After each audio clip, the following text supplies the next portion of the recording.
طلع البدر علينا من ثنيات الوداع وجب الشكر علينا ما دعا لله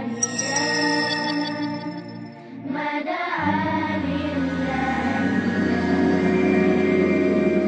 The white moon rose over us from the valley of Wada, and we owe it to show gratefulness where the call is to Allah, where the call is to Allah. And I'm sure probably some of you have heard this story before, so I apologise.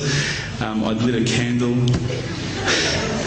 I had the window open, I had the curtains drawn, I was trying to get that really spiritual feeling.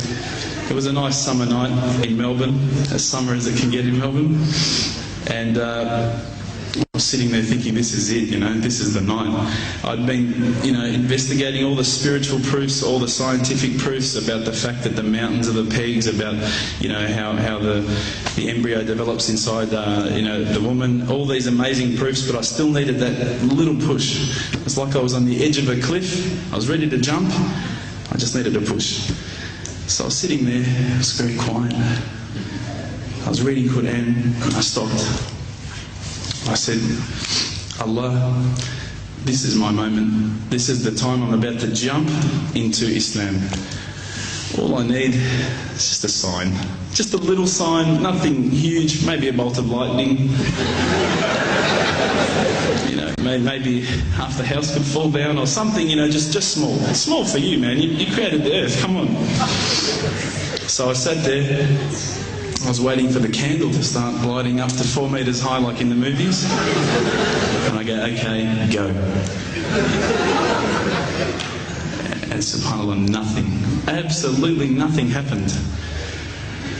I was really disappointed, to be honest. So I sat there and I said, Allah, this is your chance. I'm here. I'm not going nowhere.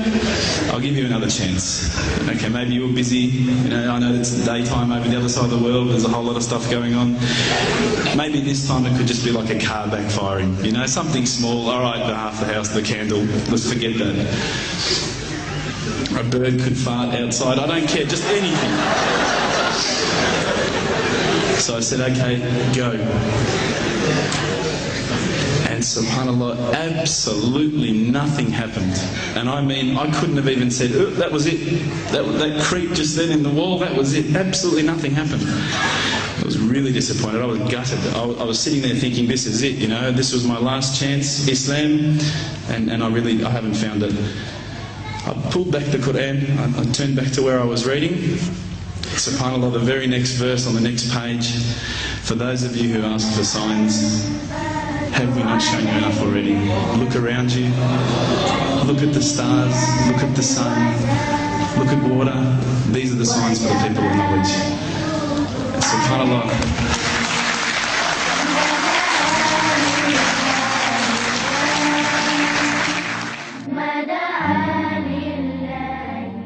إن في السماوات والأرض لآيات للمؤمنين وفي خلقكم وما يبث من دابة آيات لقوم يوقنون واختلاف الليل والنهار وما أنزل الله من السماء من رزق فأحيا به الأرض بعد موتها وتصريف الرياح آيات لقوم يعقلون تلك آيات الله نتلوها عليك بالحق فبأي حديث بعد الله وآياته يؤمنون.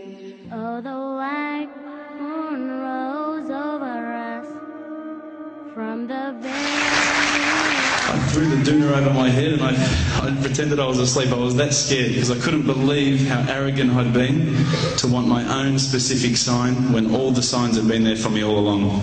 The fact that we have this world, the fact that there is this creation, these are the signs for all of us. The next day I decided this is it, I'm becoming a Muslim.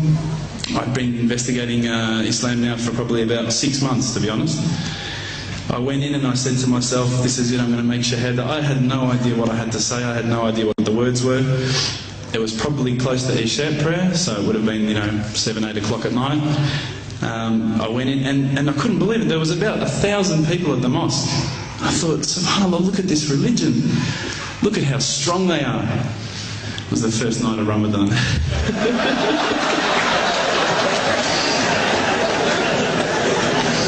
Ramadan Muslims. So I sat there and I was very nervous, I must admit. I got up and this person's going to me, you got to say these words, bro, ashhadu. I'm going, what? Ash what? Can't I just say it in English? No, they say, no, you've got to say it in Arabic. And I thought, I looked out over the sea of beards that I could see in front of me and I thought, if I get these words wrong, I'm a dead man again. I had this fear, And they were staring at me, and I don't know if you know this, but Australians can't stare. Lebanese people can stare. So I was sitting there, I was very scared. I got up, and subhanAllah, as soon as I started to say the words, all fear went out of my mind. It felt as though a shower was inside my head and someone had just turned on the cold tap. It felt like I'd been flushed clean. I said the words, and I wasn't expecting so many brothers to come up and yell, Takbir, Allahu Akbar, and start kissing me and hugging me. Now, I'd never been kissed by that many men in my life.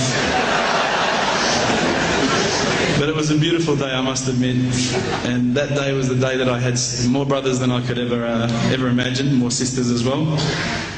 But I guess since that day I've never looked back. My family, I think, initially were very worried that I was going to be, I guess, a little bit weird towards them. That they thought that I was going to break out the AK-47s and the grenades. But they realised, I think, soon that this religion was actually making me a better person.